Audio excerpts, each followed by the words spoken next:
বহুদিন যাবৎ দেখা যাচ্ছে স্কলারশিপকে নিয়ে জনজাতিদের আন্দোলন করতে। আজ বিশেষভাবে সেই বিষয়কে কেন্দ্র করে প্রতিক্রিয়া ব্যক্ত করতে দেখা যায়। এই স্কলারশিপ নিয়ে জনজাতিদের আন্দোলনকে ঘিরে কি বললেন জনজাতি কল্যাণ দপ্তরের মন্ত্রী বিকাশ দেববর্মা, শুনে নেব।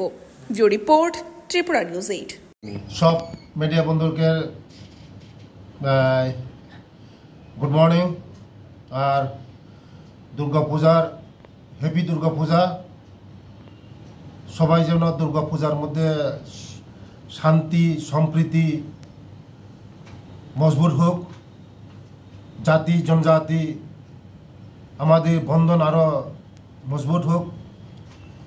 এই দুর্গাপূজার সবার বাড়ি ঘরে সুখী আসুক, সবার খুশি আসুক। গতকালকে আমি দেখেছি, মিডিয়ার মাধ্যমে আমি দেখেছি গতকালের যে আমাদের স্টুডেন্টরা এই স্কলারশিপ নিয়ে তারা ডাইরেক্টর অফিসে গিয়েছে। খুব দুঃখিত।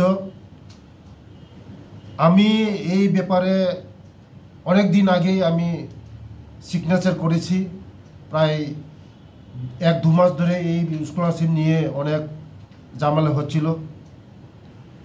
আমি বলবো কিছু অফিসারের গাফিলতি আছে, নাহলে এতদিন স্কলারশিপ ব্যাপার নিয়ে ছেলে মেয়েরা বিভ্রান্ত হচ্ছে। আমি আজকে গিয়ে ডাইরেক্টর এবং সেক্রেটারির সঙ্গে একবার বসবো, কেন এমন ধরনের হচ্ছে। কারণ ছেলে মেয়েরা এই স্কলারশিপ নিয়ে অনেক দিন ধরে বিভ্রান্ত হচ্ছে। কারণ তারা সময় মতন যদি ফি নিয়ে দিতে না পারে তাদের ভবিষ্যৎ খারাপ হবে। আমি বলবো তাড়াতাড়ি যেমন এই স্কলারশিপ রিলিজ করে, কারণ অলরেডি অনেক প্রায় 34,000 মতন রিলিজ হয়ে গেছে, বাকি আরও 3-4 হাজার হয়ে গেছে। কি কারণ, কি ডিফেক্ট আছে এটার মধ্যে? ডিফেক্ট যেটা আছে এটা তো তাড়াতাড়ি সলিউশন করা দরকার। আমি চাই 1-2 দিনের মধ্যেই তাদের সলিউশনগুলি হয়ে স্কলারশিপ তাড়াতাড়ি রিলিজ হোক।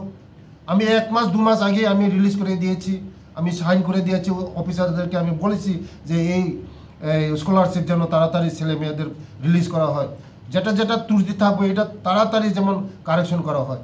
আমি বলবো ডাইরেক্টর এবং সেক্রেটারিকে বলবো এটা যেন তাড়াতাড়ি রিলিজ করা হয়, না হলে মেসেজটা খারাপ যাচ্ছে আমাদের ট্রাইবাল ওয়েলফেয়ার ডিপার্টমেন্টের উপরে। আমি ছাত্রছাত্রীকে আশ্বাস করব যে যাদের কাগজপত্র ঠিক আছে তারা 1-2 দিনের মধ্যে 1-2 দিনের মধ্যে পেয়ে যাবেন, কোনো বিভ্রান্ত হবেন না। আর গত বছর থেকে যে স্কলারশিপ যে এনএসপি পোর্টালটা খোলা ছিল, 2-3 বার পোর্টাল খোলা ছিল, এটা এবার একবারই হবে।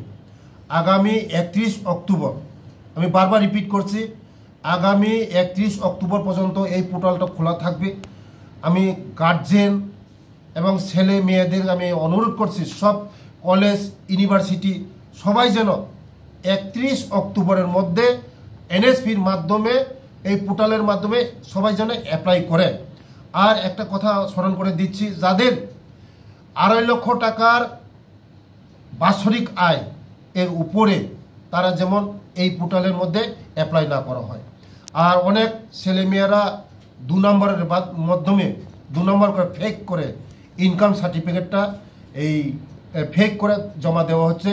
আমি অনুরোধ করব, গার্জেনদেরকে অনুরোধ করব, ফেক ইনকাম সার্টিফিকেট যেমন না দিয়ে আপনি ওই পোর্টালের মধ্যে অ্যাপ্লাই না করা হয়। কারণ যদি ভবিষ্যতে যদি ধরা পড়ে কোনো ছেলে মেয়েদের বাবা মা চাকরি করে, তে ভবিষ্যতে ওই যারা চাকরি করে তাদের ভবিষ্যৎ খারাপ হবে।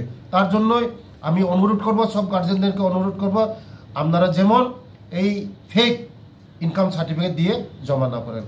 হবে ব্যবস্থা কেন হবে না, কেন এই ধরনের হচ্ছে?